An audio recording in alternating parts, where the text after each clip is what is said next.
Gotas de Sabedoria, com Paulo Rodrigues Simões. Mensagens positivas para o seu dia. Caros ouvintes, hoje falaremos sobre a árvore dos desejos. No conceito indiano, o paraíso é composto por árvores dos desejos, as quais basta você sentar debaixo e desejar qualquer coisa para que imediatamente se realize. Um homem, sem saber disso, sentou-se embaixo de uma dessas árvores e estava com muita fome, desejando alguma comida. Imediatamente apareceu comida vinda do nada. Ele estava tão faminto que começou a comê-la. Outro pensamento então seguiu-se à sua mente. Se ao menos eu conseguisse algo para beber, e imediatamente apareceram-lhe deliciosos sucos. Pensou ele, o que é que está acontecendo? Existem espíritos ao meu redor? E espíritos então apareceram, e eram horríveis. Ele começou a tremer e pensou, agora vou ser assassinado. E assim aconteceu. Esta parábola tem um significado. Sua mente é a árvore dos desejos, e o que você pensa, mais cedo ou mais tarde, há de se realizar.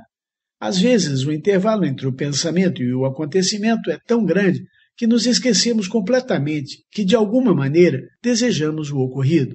Mas, se olharmos profundamente, perceberemos que todos os nossos pensamentos, medos e receios é que estão criando as nossas vidas.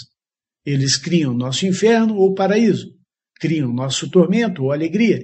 Todos nós estamos fiando e tecendo um mundo ao nosso redor, sem mesmo tomarmos conta disso.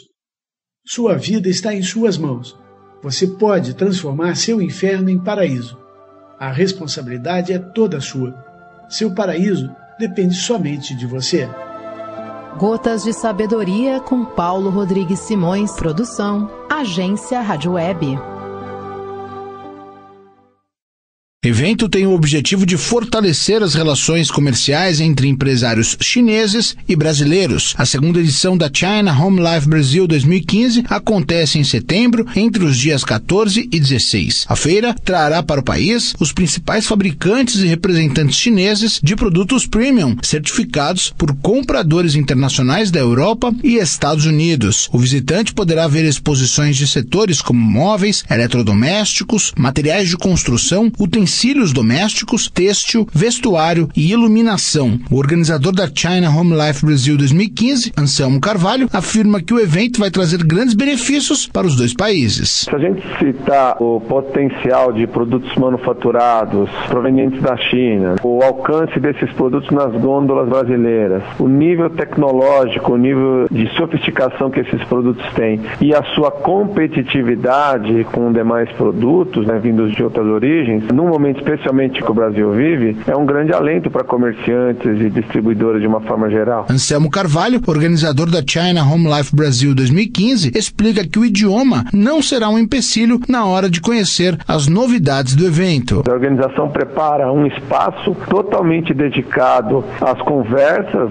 entre visitantes e expositores, sempre acompanhado de uma estrutura de tradutores e intérpretes, possibilitando que as conversas avancem no sentido da realização dos negócios. De acordo com o organizador do evento, Anselmo Carvalho, a entrada para a China Home Life Brasil 2015 é gratuita. Para se inscrever, basta entrar no site chinahomelife.com.br. O telefone para dúvidas é DDD 11 4133 7552. Agência Rádio Web, 14 anos. Informação que constrói cidadania. De São Paulo, Norberto Júnior.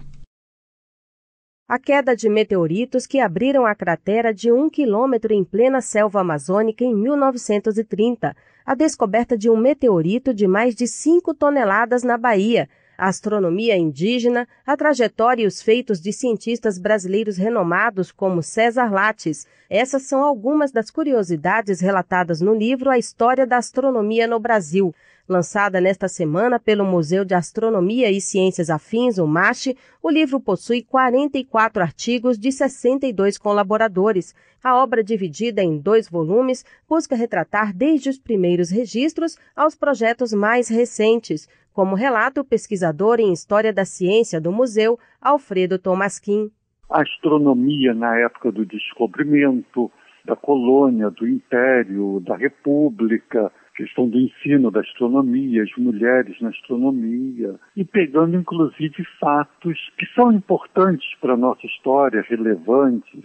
O pesquisador lembra que a astronomia sempre esteve presente na história do Brasil, conhecimento usado para determinar a hora exata na área de meteorologia, entre outras utilidades. Então, ela foi fundamental nas navegações, na demarcação do território brasileiro, a demarcação do Planalto Central, da onde foi instalado Brasília, foi feita por uma comissão de astrônomos no final do século XIX. A versão impressa do livro vai ser distribuída a bibliotecas pelo país. O material também pode ser conferido ou baixado no site do museu no endereço www.marte.br.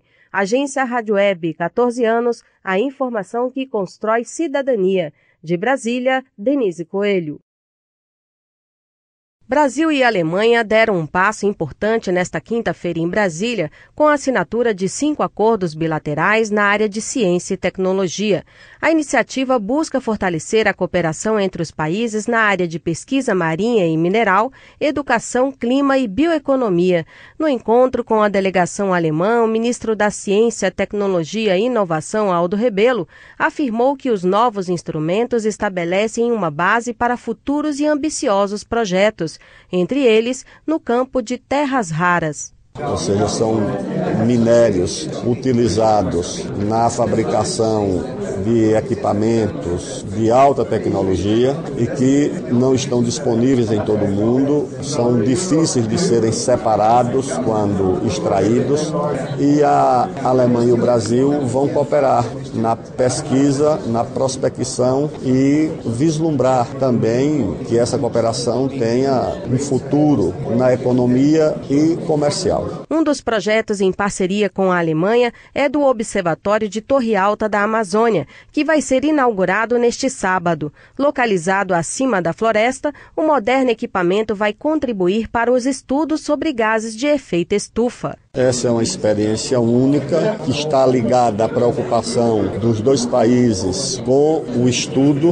do clima e das alterações do clima. Essa é a finalidade da torre, vai oferecer elementos para pesquisadores do Brasil e da Alemanha.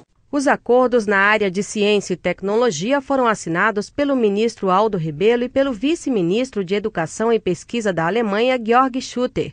O encontro faz parte da ampla agenda bilateral por ocasião da visita da chanceler alemã Angela Merkel ao país, que também se reuniu com a presidente Dilma Rousseff em Brasília. Agência Rádio Web, 14 anos, informação que constrói cidadania. De Brasília, Denise Coelho.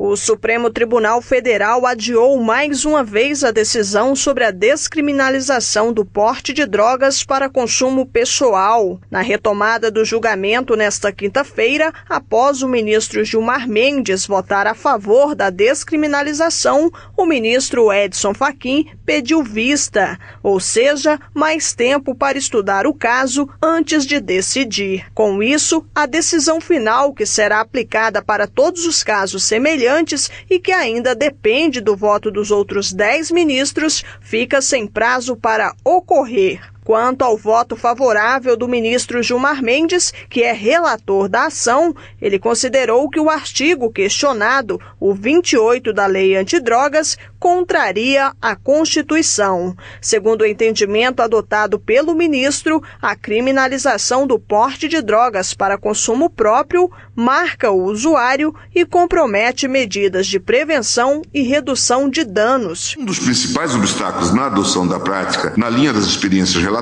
decorre, sem dúvida, do tratamento criminal de condutas a que a própria lei estabelece como objetivo primordial abordagem preventiva e de recuperação, com vista, sobretudo, à redução de riscos. Muitas vezes, conforme observado, o usuário de drogas é estigmatizado pela falta de informação e postura moralista da população em geral, que o vê como uma pessoa de mau caráter, má vontade, um criminoso fracassado. O STF julga a descriminalização do porte de drogas para o consumo pessoal por meio de um recurso de um condenado a 2 meses de prestação de serviços à comunidade por porte de maconha. Agência Rádio Web, 14 anos. Informação que constrói cidadania. De Brasília, Janaína Oliveira.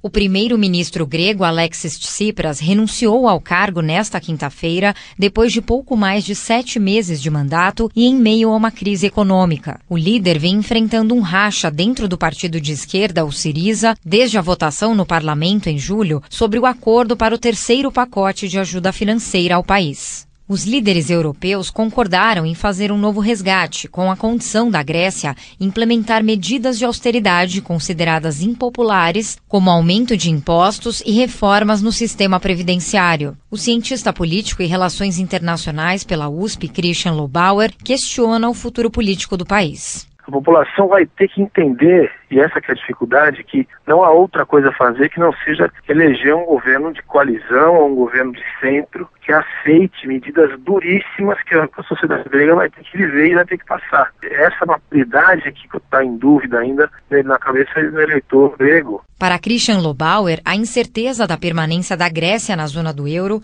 pode abalar a confiança do mundo na região e na moeda. De peso econômico, de importância estratégica, etc., a Grécia não é um país assim tão relevante. Mas, simbolicamente, esse país não consegue fazer o mínimo de ajuste possível para manter-se dentro da União Europeia, ele pode gerar uma reação em cadeia que desmonta toda a construção de um processo de integração regional que tem mais de 50 anos. Esse é o ponto que faz a Grécia ser tão importante. Alexis Tsipras convocou novas eleições que podem ocorrer já em setembro. Agência Rádio Web 14 anos. Informação que constrói cidadania. De São Paulo, Carolina Cassola.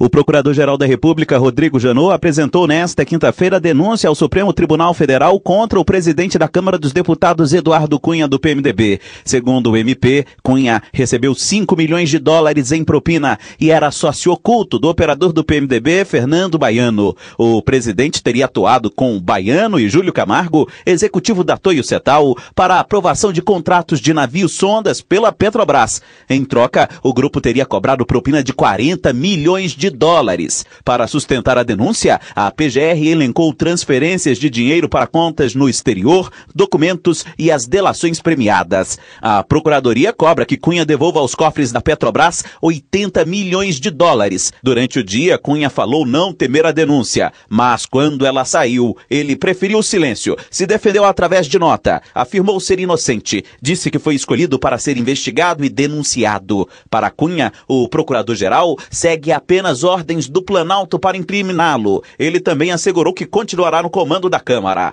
No entanto, a pressão aumenta. O líder do PSOL, o deputado Chico Alencar, pondera que não há clima para Eduardo Cunha continuar na presidência. A denúncia é gravíssima, expõe o parlamento e torna insustentável a sua permanência na presidência da casa. Cunha só sai em 2 motivos: se renunciar ou se tiver o mandato cassado. Renúncia ele não cogita. Cassar mandato é um processo longuíssimo. Além disso, Cunha ainda conta com o apoio dos aliados, que cobram o direito de ampla defesa do presidente. Paulderney Avelino, do Democratas, ligado a Cunha, afirmou que é preciso analisar os desdobramentos desta nova fase. Vamos medir até que ponto essa denúncia está comprometendo o presidente da casa. Na próxima terça-feira, nós temos uma reunião para avaliarmos o momento. Além de Cunha, o MP também denunciou o senador Fernando Collor de Mello. Ele teria recebido 26 milhões de reais em propina. Por nota, Collor afirmou que a denúncia é apenas um espetáculo midiático. A ex-deputada Solange Almeida também foi denunciada por corrupção passiva. Agora, a expectativa é em torno da aceitação da denúncia por parte do Supremo.